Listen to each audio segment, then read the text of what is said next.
This is Charlotte Talks. I'm Mike Collins. A change isn't coming, it's here. Artificial intelligence is quickly making inroads in almost every field. It's also making it onto our roads in the form of driverless cars.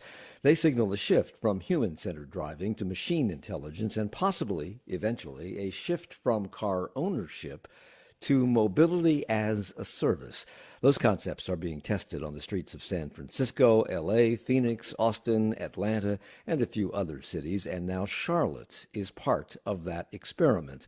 Waymo has brought its driverless cars to our town. They're in the testing phase right now, learning our streets, but soon you'll be able to use them as you would a taxi or an Uber. Still, for many, the idea of riding in a car with no driver is a scary prospect. How safe are they? What is the technology behind them? We all know about computer glitches. What might that mean for riders and pedestrians? What is the track record for these autonomous vehicles? And why was Charlotte chosen as the next testing ground? Let's get some answers.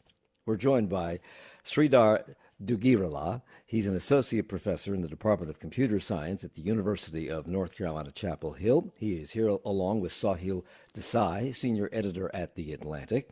And to provide a Queen City perspective of this, Ashley Fahey is with us. She is managing editor at the Charlotte Ledger. Good morning, everyone. Thank you for being here. Morning, Mike.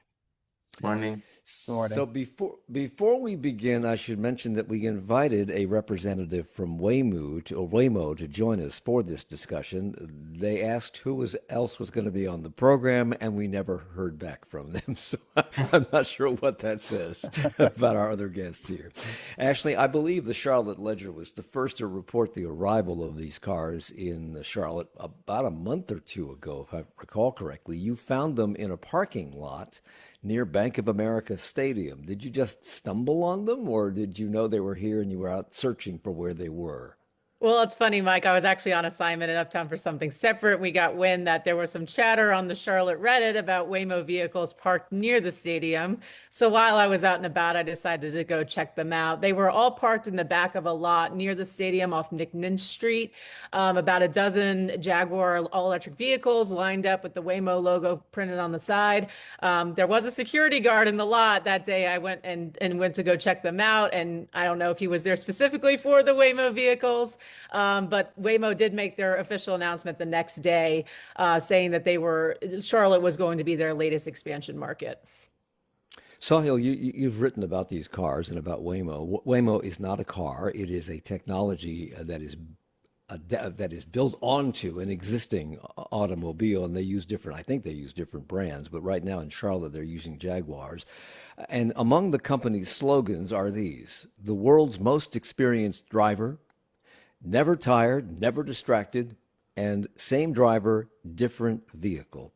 From what you know of these cars, are any or all of those statements true when compared with the track record of these vehicles so far?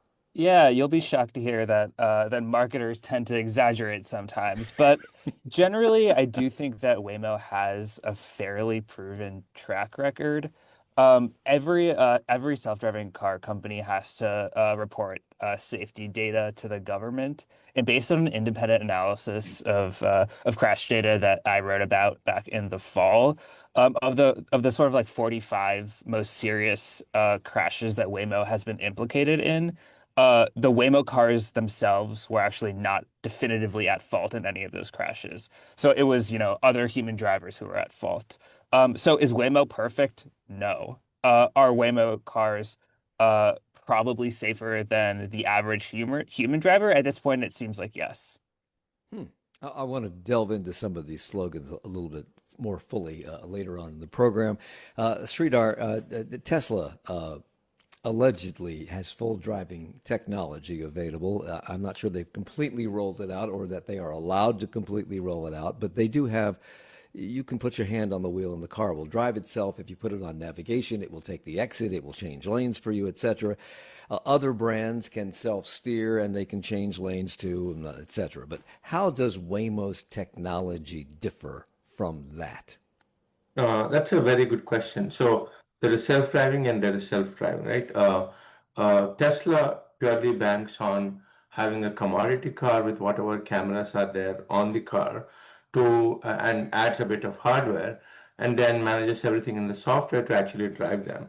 Whereas if you look at Waymo or even some of the more established companies trying to break into this market, they equip their cars with lots of information. So, for example, the Jaguar I-Pace has four lidars, which actually give like a 3D surrounding of the area, 13 cameras and six radars, and multiple more of these sound detecting devices. So again, there is just the infrastructure on this is much better. The other thing is that they also are deploying them in a much more structured way. So San Francisco and then in a few cities, now in Charlotte, they want to actually have like a deep understanding of the map in which they are traveling, understand the traffic scenarios that are encountered specifically in these cities. And then, based on the data that they have, they want to slowly roll out more and more changes. The first few years, I'm not even sure whether they will directly allow riders in a full self-driving mode because in most of the other places, they had a backup driver. First, they were just riding around the street, gathering the data, and then the backup driver, and only then it went to full self-autonomous mode. Whereas Tesla is probably the most path breaking of these in a sense that they'll just sell you the vehicle and then there is a software upgrade and you can apply the software upgrade to do full self-driving. But hey, they are not liable for any of the accidents or mishap that have been caused. You are on the hook for anything that happens to you while you are deploying the self-driving.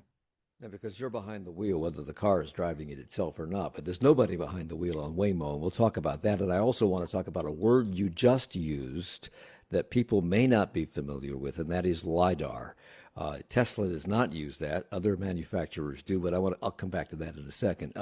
Sahil, Tesla came out with their cars about the same time, I believe, as Google's technology, which is, I think, underlying. I think whatever Google started has become this Waymo technology. Correct me if I'm wrong. Yeah, But they came at it. Waymo. Yeah, Go ahead. Waymo was started as like a subsidiary of Google, which then became Alphabet, and it's still sort of under the Alphabet umbrella, but has a lot of autonomy in a way that, other aspects of like, Google Maps or Google Search or whatnot doesn't. So these technologies came out at about the same time, but evidently Waymo has eclipsed the Tesla. Is that deliberate? Is Tesla holding back? Why the difference? Why was one able to leapfrog ahead of the other? Yeah, a couple things. So Waymo, as I mentioned, right, it has a huge beneficiary of being able to be funded by Google and Alphabet. It's never really faced any profit incentive. So, But Google's Elon Musk is the richest man in the world. true.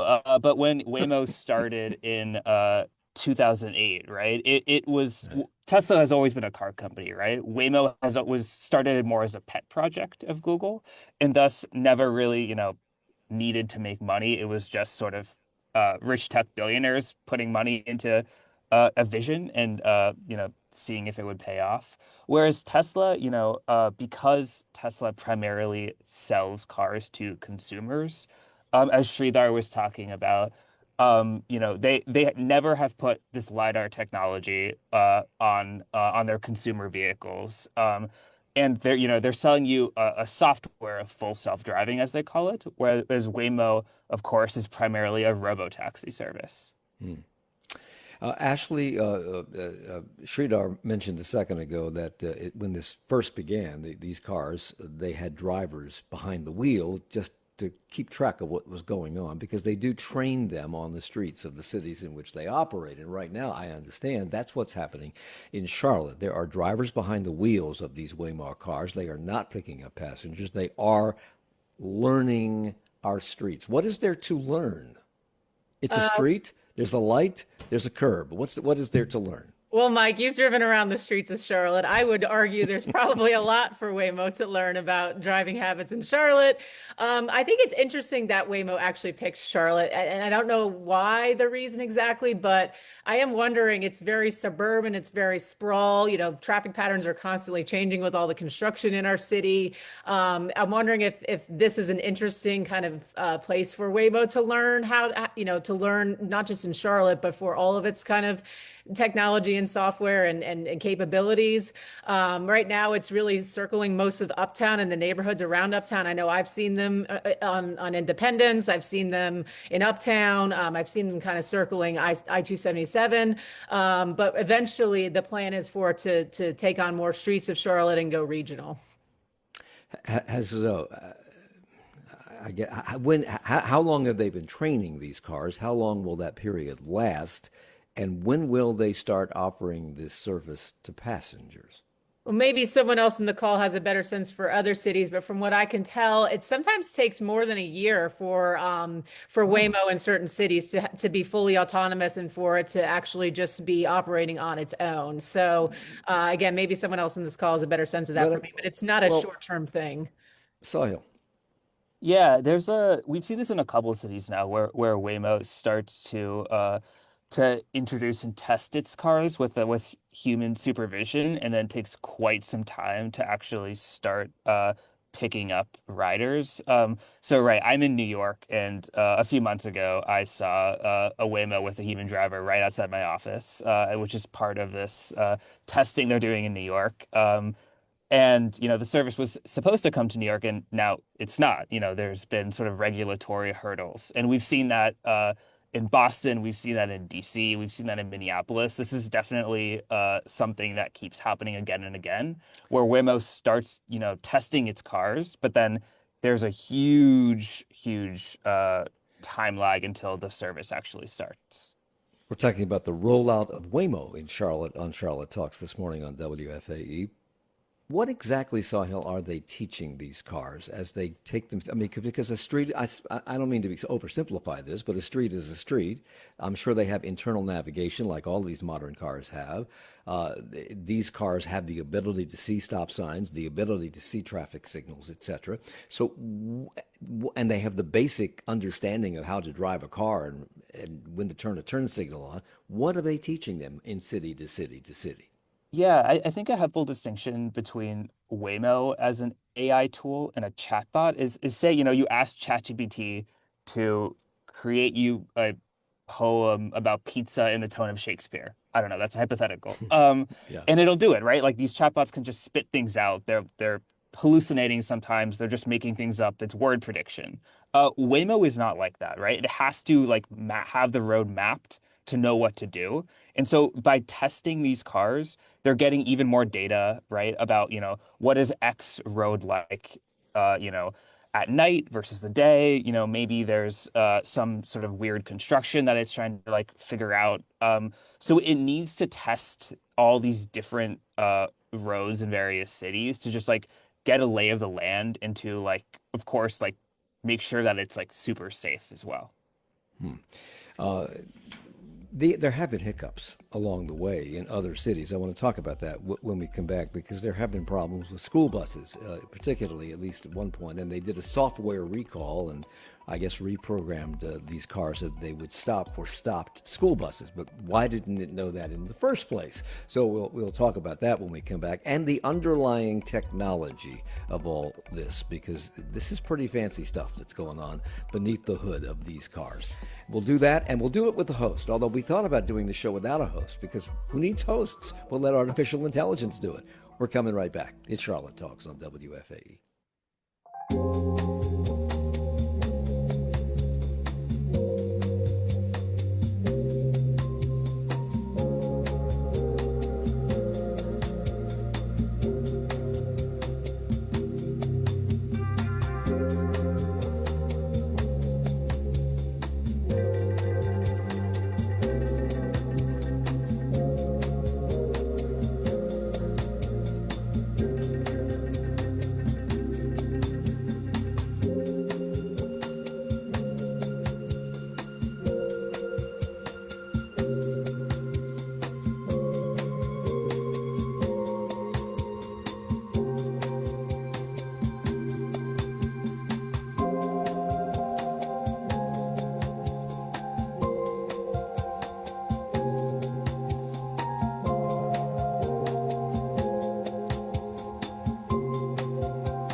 It's Charlotte Talks on listener funded 90.7 WFAE and WFHE. I'm Mike Collins. We're talking about the arrival of Waymo driverless cars on the streets of Charlotte. They're being trained right now. The first people to discover that they were here were people at the Charlotte Ledger, and we have Ashley Fahey, the managing editor of that publication, with us this morning, along with Sridhar Duggirala, who is an associate professor in the Department of Computer Science at UNC Chapel Hill, and Saahil Desai is the senior editor at The Atlantic. We have heard of problems with these Waymo vehicles in other cities, not stopping for school buses, and here in Charlotte, there was an accident on the first day of testing with a human being behind the wheel. It was described as a minor hiccup, Ashley, and the human described as a supervisor. Was he driving the car? Was he just behind the wheel, getting ready to take over if necessary? What's the story here? From what I understand, that he was driving the vehicle like you would Okay. any other vehicle, and that's the current phase that Waymo is in Charlotte. Is the human is fully in control of the vehicle. And it wasn't his fault, evidently, No, it correct? was determined both by Waymo said this, and as well as the investigation into it was not the fault of the Waymo vehicle or the driver of the Waymo vehicle. So, Sahil, Waymo claims that its self-driving technology is safer than human operators, and they cite data from more than 127 million miles of driving. Can you verify that claim? Yeah, so it's tricky for two reasons. So in a top line sense, like based on the experts that I've talked to, it does seem like it's fair to say that Waymo is probably safer than the average human driver. But to figure out exactly how much safer and what that really means is like maddeningly tricky for a few reasons, right? Like Waymo's cars in the cities in which they operate, you can only sort of like they only operate in like pretty constrained areas. Right. So in San Francisco, or maybe Right. LA is a better example. You can only pick it up in sort of a few neighborhoods, right? So if you want to like be in downtown and go to Santa Monica or something, you might not be able to go from one area of the city to another. And so that's because they're only operating in basically like the safest areas where they feel really comfortable. Mhm. So it's hard to know exactly what to make of the safety data in that regard. The other tricky thing is, right, these Waymo cars are brand new vehicles, right? So if you're comparing the safety of a uh, a new car on the road that's like studded with safety features and cameras and whatnot versus a Toyota Corolla from 2002 that's been on the road for 2 decades, right? Those will be materially different. So the comparison here is quite difficult. Obviously, of course, as well, the humans also range enormously in how good of drivers there are too. Um, but on the whole, I think it's fair to say that number one, humans are truly terrible drivers. And number two, um, Waymo does seem to be doing a better job than that. But again, it's not saying much because, as a species, we're great at lots of things. Driving is not one of them. Well, we get distracted, and evidently computers allegedly don't get distracted. But I've had my computer do weird things all day that I can't explain, and it really bothers me. But I'm not. It's not driving a car; it's just letting me read things. Street art. One of their slogans is "Same driver, different vehicle." Tesla, I know, stores up information from all of its owners' driving habits and puts it in the super neural network that is the cloud. And I guess the cars learn from each other somehow. Is that what's happening with these Waymo vehicles? Or do we assume that even though it's the same driver, different vehicle, it's getting all of its information from the cloud and learning from all the things that have been happening in these vehicles all over the country? Is that what's happening here? So that and some more. So one of the reasons why, so and this is true with most autonomous vehicle companies nowadays. They collect the data, which is the data that you or I drive. Say, for example, Waymo is deploying its fleet, so it collects all this data. But then you had a question as to what do they need to teach, right? What's happening when Waymo is driving is that they are collecting incredibly rich 3D maps of the environment. And what do they do with these maps? They will actually generate a lot more of virtual scenarios. So these are the scenarios that are never encountered in real life, but the Waymo underlying algorithm will say, oh, this is the behavior that I've seen a few times. Now let me try a few variations of this. What would happen if this passenger actually turned right instead of left at this intersection? What if I have an unprotected left, but the oncoming car came in fast or came in slow? And there are all these additional simulations that are run. Now, we have to be somewhat careful in assessing these, that I've driven a car in a simulation environment doesn't mean that it automatically translates to having a better car on the road, because a simulation environment in the end is a simulation environment. It's not, it is getting simulated LiDAR data, simulated camera data, but you don't know what we cannot hypothesize what did not happen based on some simulation, right? So they are careful about, so the simulation environment is used as a mere testing track to for Waymo's understanding of how reliable they are, and that helps them in pushing boundaries in terms of, oh, can I get this into new intersection, or can I drive around a roundabout, which is way more difficult to negotiate dynamically. You mentioned testing it in real world settings and being able to figure out, the car being able to figure out what to do in various different situations. And there was a story this morning in the New York Times, not about the car moving, just about the car sitting at a light. And evidently, in San Francisco, there are some people who don't like the idea of these Waymo vehicles being on their roads. People can take advantage of a function to harass and threaten passengers, which happened, I think, in 2024. A San Francisco man tried covering the sensors of a self-driving car that had stopped, effectively disabling it while passengers were inside the car. And another video from that year showed three women screaming as a group of vandals tagged their car with spray paint. And the car wouldn't move. Well, there was another incident where a guy was hammering on the windows, banging on the windows, trying to get in, threatening to murder the passengers for having taken a robot-driven car. And the car won't move when there are people around it. And they called 911 and Waymo's support line, and Waymo told them it would not manually direct the car away if someone was standing nearby, and that the passengers would be okay if the doors were locked. Okay. Now there's a unique situation. Have they planned adequately for that, do you think? And can you? Yeah, I mean, these are situations for which you cannot just plan around, right? I think this was in the early days of the autonomous vehicle rollout. Everyone hypothesized that this would happen at some point of time. Hmm. You can harass these cars, but well, I mean, the when I'm on the road and someone else is actually stopping me in front of my car, I'm scared to get down off my car and veer off as well, because I don't know, I don't want to do anything wrong, right? So in that sense, the design decision makes definitely a lot of sense. Vandalism is against the law. You cannot harass things just because you don't like them. So I guess there is no perfect answer to this. The only way to do is some sort of community education or even driver education to say, okay, this is what you need to do in these instances. And I So cannot these think of like a technical solution. Yeah. these cars are transmitting information that they're learning to the cloud, and the cloud is transmitting information back to the cars. And I'm wondering what happens if the cloud goes down, if the internet goes down. We've all experienced that. What happens if there's a power outage and the traffic lights aren't operating properly? Uh, what happens?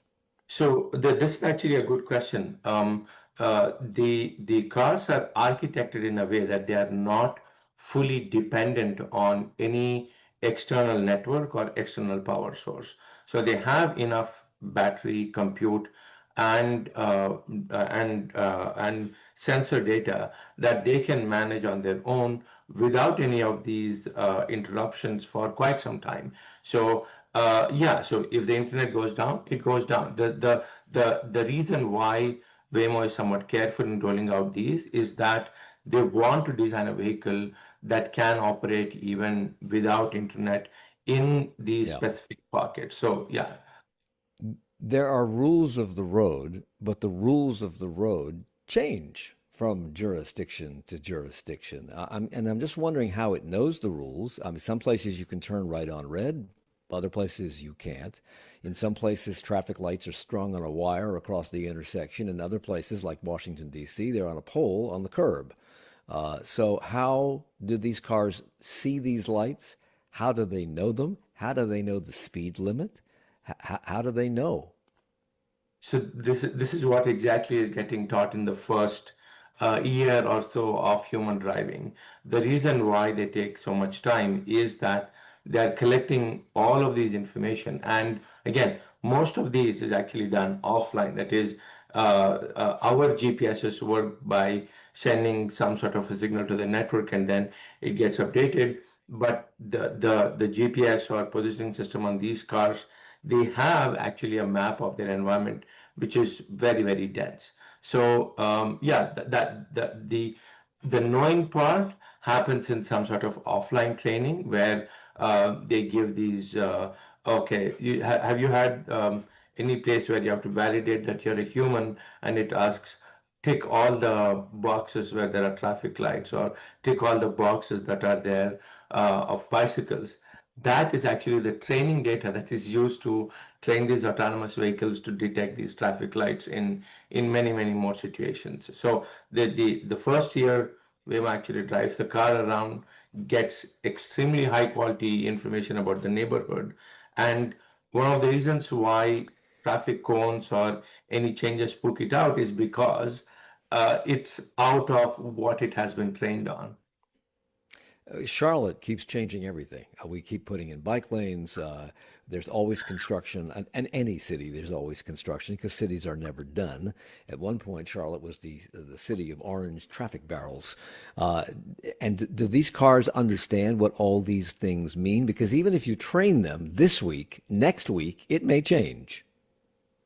Yeah, that's a good question, and maybe that's what they want to test it out. So there are a few universals, right? Like the universal being traffic cone is in this color and it has a specific shape. We don't see traffic cones that are like rainbow color tomorrow on the streets. So and that the even the type of barricades that people put in for construction, these are standard equipment. So the Waymo has some training data which identifies these, but for majority of them, for say traffic behaviors, and especially in instances where there's a human managing the traffic manually, telling something to go front or go turn this way, that would be much more trickier scenarios for Waymo, I would assume. In January, Sahil, the Waymo volunteered information to the National Highway Traffic Safety Administration about one of its cars striking a pedestrian in Santa Monica. I suppose it is to their credit that they volunteered this information to the National Highway Traffic Safety Administration. But the fact that it happened seems to weaken a bit their claim that they are safer than cars with drivers. Would that be correct? This is what I find so interesting and confusing about thinking about this technology because the answer, in my opinion, is both yes and no, right? In a sense, of course, it's terrible that uh that this Waymo struck a kid. But the counterfactual is also so difficult to think through, right? How would a human have managed that situation?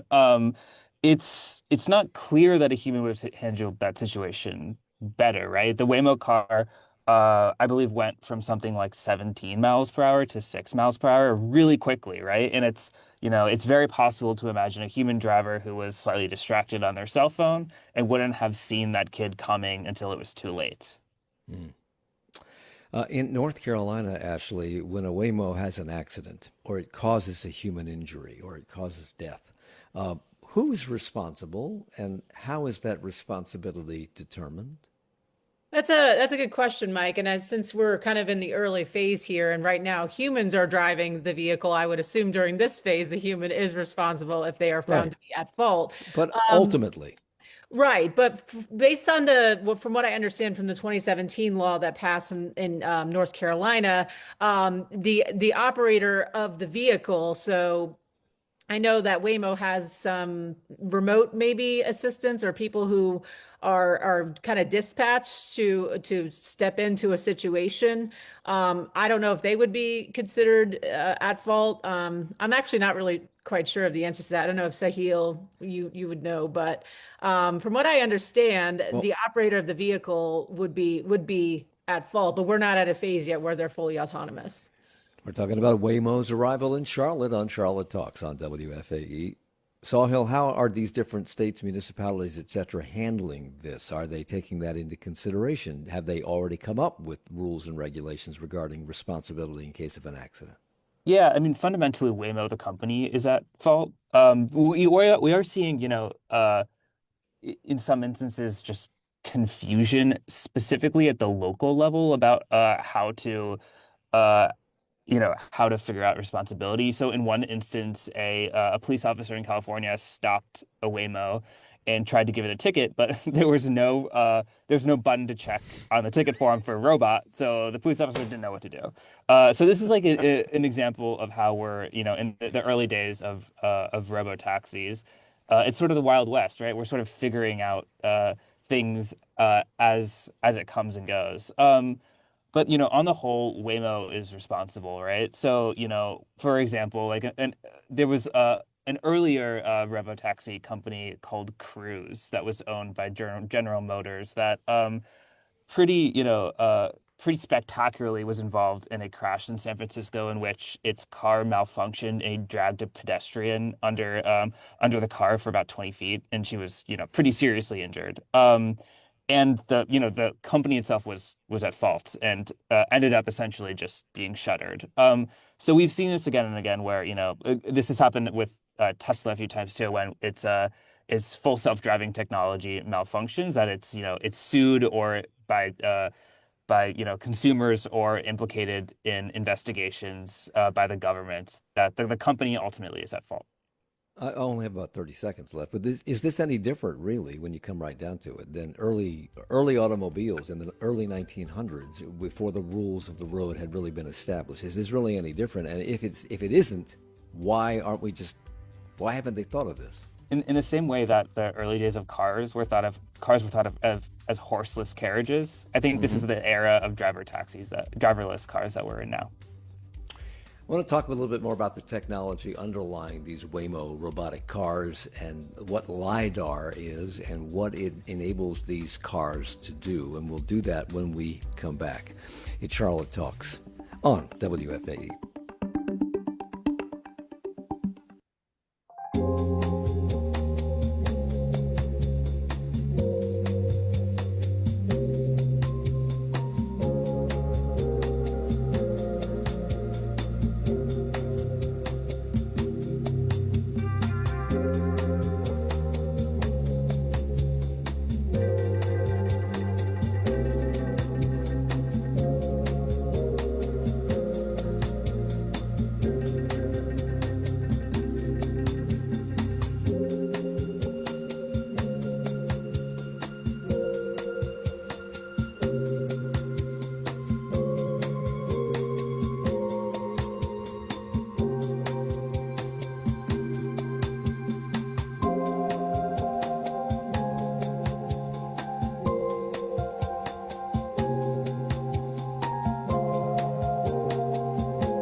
It's Charlotte Talks on WFAE and WFAE.org. I'm Mike Collins. We're talking about Waymo, driverless cars being tested on the streets of Charlotte. We're joining a list of other cities that have these things already operational in fully automatic mode.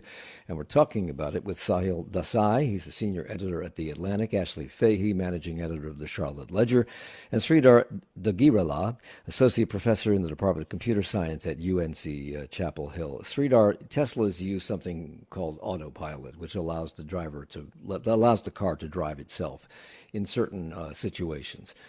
And the latest versions of this software allow these cars to see stop signs, and I believe they can read stoplights and respond accordingly. Other companies with cars that self-drive themselves use something called LiDAR, which I believe is part of the underlying technology of these Waymos. Talk to me about what LiDAR is. Is it radar? What is it? So LiDAR is an interesting technology that was that eventually got popular. So actually, it is used by archaeologists and excavationists to find interesting artifacts deep in the ground. But to put it simply, the camera works at a principle of there is light that bounces onto an object and reaches the sensor of the camera, and that records what color is expressed at a particular place. LiDAR works slightly differently. It actually shoots laser rays, which are very, very low intensity. Again, if you are in the vicinity, your eyes will not get hurt by getting a LiDAR. So it shoots different laser pulses at different angles. So and then the laser pulse actually bounces back and comes to the sensor.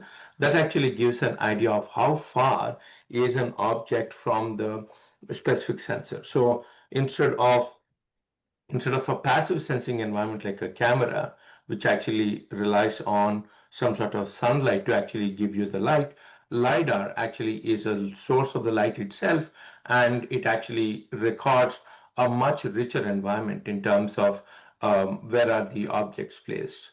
So that's the 3D. It actually gives you 3D images instead of just the 2D images. So it would be accurate to say that it doesn't matter whether the car is operating in daytime or nighttime, whether there's street lights or no street lights, it doesn't matter. Yeah, so for LiDAR, it doesn't matter whether there are street lights or no street lights because it's So a illuminating mode. are Waymos using a combination of LiDAR and actual cameras, or is it just depending on this LiDAR technology? So it actually uses LiDAR cameras and radars as well. Radar actually sends out some electromagnetic pulses to actually detect some distance. These work very well to detect metallic objects. Like if there's a car in front of you, you send the radar, you'll get to know. Yeah. And Teslas are built from the ground up to be electric cars and to be able to be, if you want to pay extra for it, to use this self-driving technology. But Waymo is retrofitting cars. In Charlotte, they're using Jaguars, which are meant to be normal cars. They're not meant to drive themselves. What kind of added hardware do they have to put on these cars to make them able to talk to the software and respond to it? Yeah, very good question. So first is you need all the compute. So first, the Jaguar has some onboard computer, but that is necessary for running the small entertainment and some of the fuel control. But Waymo brings its own entire software stack, so it needs additional compute hardware for that, just deploying and running the software stack. Then it actually fits on 13 different cameras. So there are cameras on the Jaguar in itself, but those are not explicitly used by Waymo. Waymo actually has its own package of how to design these. It has 13 cameras, 4 LiDARs, and 6 radars. And again, many more sensors that actually detect the sound. So for example, you can actually detect a person or a pedestrian based on some other sound, right? Like the people are talking, so you can detect something else. Yeah. As Sahil, as artificial intelligence rolls out, there have been a lot of discussions about how quickly it's moving, how unregulated it is, how concerned the inventors of this software, the tech bros, are taking this software, and in terms of what it can do and what it will do to society, because technology people tend to move very quickly and they don't seem to have a great track record of caring about the debris they leave in their wake. Are the people working on this technology more careful? Do they feel a greater sense of responsibility? Is there any reason to believe that? The short answer is no. The I think Waymo or Tesla more acutely, like any other tech company, wants to move really quickly and rule the world. That's the end game of Silicon Valley. Elon Musk, he's moving really quickly to introduce self-driving cars and is, in if it all goes according to plan, he'll make a gajillion dollars, right? I think what's unique about self-driving cars compared to chatbots, for example, is that these companies are even more incentivized to be extremely safe, right? If a chatbot goes wrong, you know, um, you might not hear about it, right? You might not hear about um, someone who asks for a travel itinerary to Paris and is told to go visit the Colosseum, right? Like that's a hallucination, but you might not hear about it. It's also low stakes, right? But if a driverless car malfunctions, there are lives on the line, right? These cars are they're like thousands of pounds and they're traveling like 50 miles per hour. The stakes are much higher. So these companies are incentivized to go slower and prioritize safety in that regard. It is a business decision fundamentally that they have to prioritize safety in a way that, chatbot companies, OpenAI, Anthropic, what have you, they don't. And even though these artificial intelligence and other tech companies apparently are, at least in this country, relatively unregulated, these vehicles are operating in a highly regulated environment. Is that tempering some of the chances that we might be taking with these vehicles were those regulations not in place? For sure. I think, one thing we're definitely seeing, so in a basic regard, these companies have to report uh, safety and crash data to the government, which goes a long way. But secondly, we're also seeing a lot of states, cities, municipalities implementing their own regulations.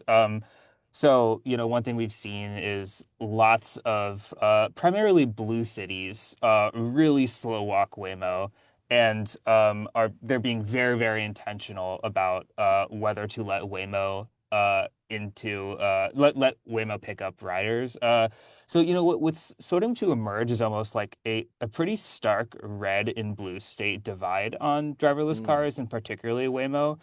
So most recently Waymo just launched in Dallas, San Antonio, and in a few cities in Florida as well, right? So red states, right?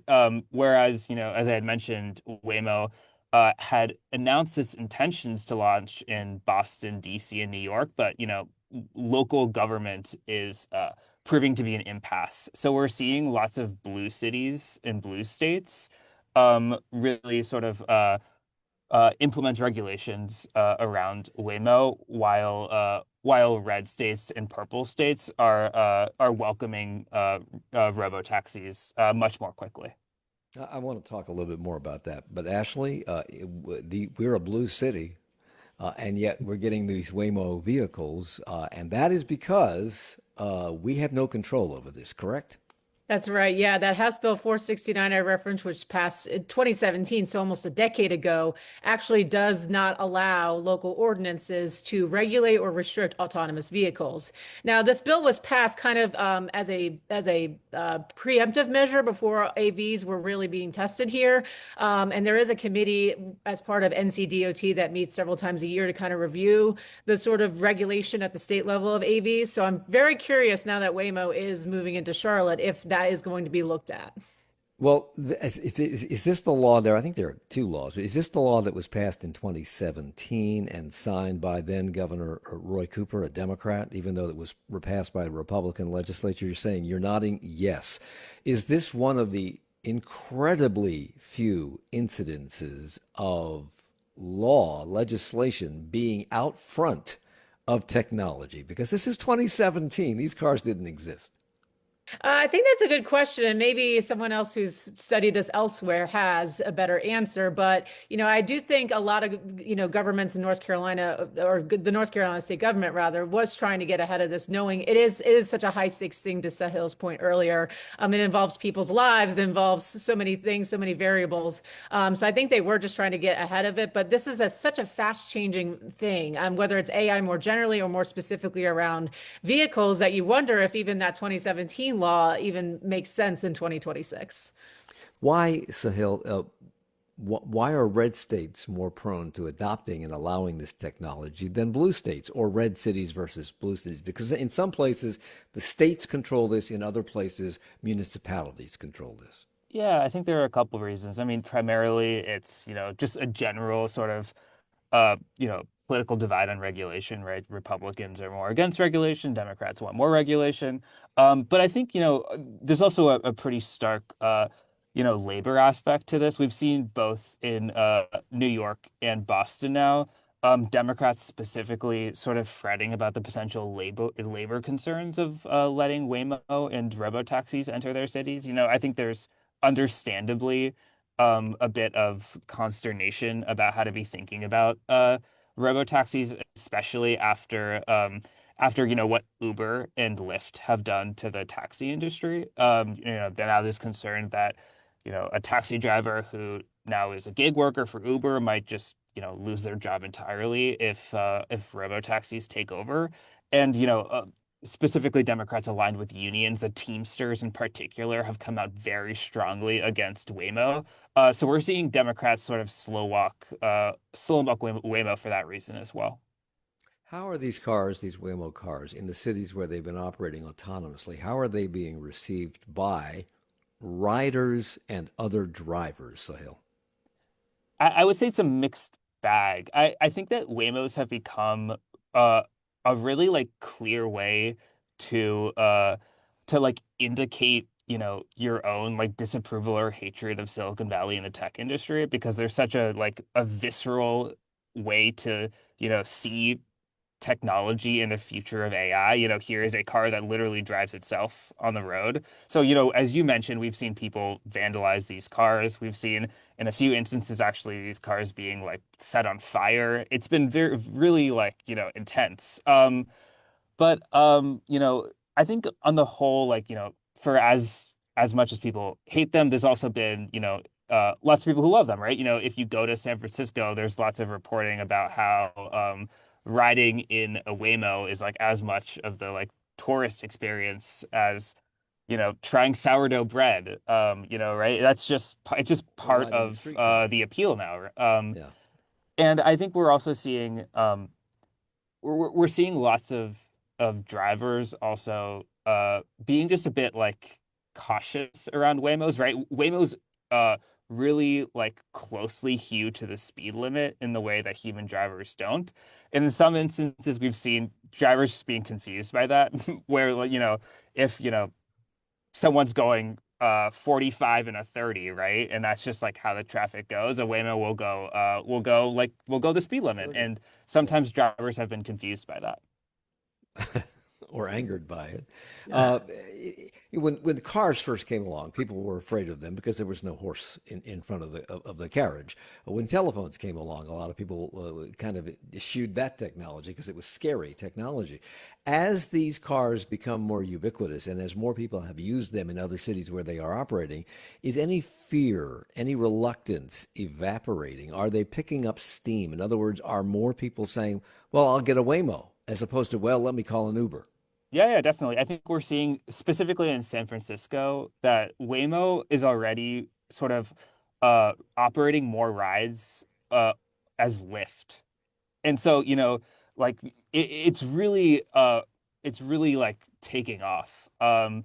And there's been reports of new parents taking their newborns from the hospital in a Waymo, of parents letting their teens come back from soccer practice in a Waymo.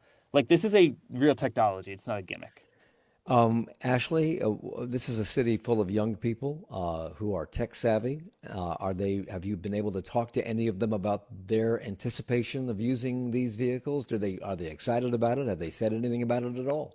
Mike, it's been really an interesting mixed bag because some of the folks you wouldn't expect seem to be more excited. Like some of the older people I've spoken with are actually maybe more excited about the technology, and some of the Gen Zers, who of course are mostly upper teens and 20s now, actually have some hesitancy from just some of my informal talking to people about this so far. So it's really a mixed bag. A lot of people say, oh, Charlotte drivers are already so terrible. How much worse could a Waymo be? But then, you have the thought process of, I don't know if I trust this. I've heard the headlines around Waymo being involved in these accidents, and I don't know if I want to get into a car like that. We have an email question. Any safeguards from sophisticated hackers wanting to mess with the cars just for, quote, fun? Sridhar?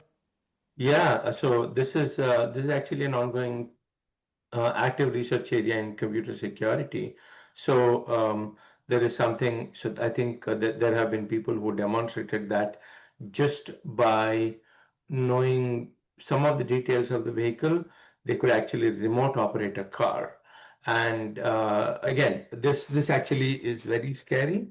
But we should also trust some of these big tech companies, or at least companies that have a lot of technical expertise in defending against some security threats. Yeah. There is some conversation, Saahil. I only have 30 seconds, but there's some conversation about these Waymos being the wave of the future, that eventually we'll all have nothing but these cars. No one will buy a car. We'll just call a Waymo, and it will drive us to where we want to go. Is that a reality? Do you think that'll become a reality? Maybe in a long time, but the average car on the road is about a decade old. Things move very, very slowly. So, we're stuck with human drivers for the foreseeable future. Saahil Desai is a senior editor at The Atlantic. Sridhar Duggirala is an associate professor in the Department of Computer Science at UNC Chapel Hill. And Ashley Fahey, who discovered Waymos in Charlotte, is the managing editor of the Charlotte Ledger. Thank you all for the hour. Charlotte Talks is a production of 90.7 WFAE. Support for Charlotte Talks comes from Mazda of South Charlotte. Our executive producer is Gabe Altieri. The senior producer is Sarah D'Elia. The producer is Chris Jones. For more information on Charlotte Talks, to listen to past episodes, or to subscribe to the Charlotte Talks podcast, visit WFAE.org/Charlotte Talks.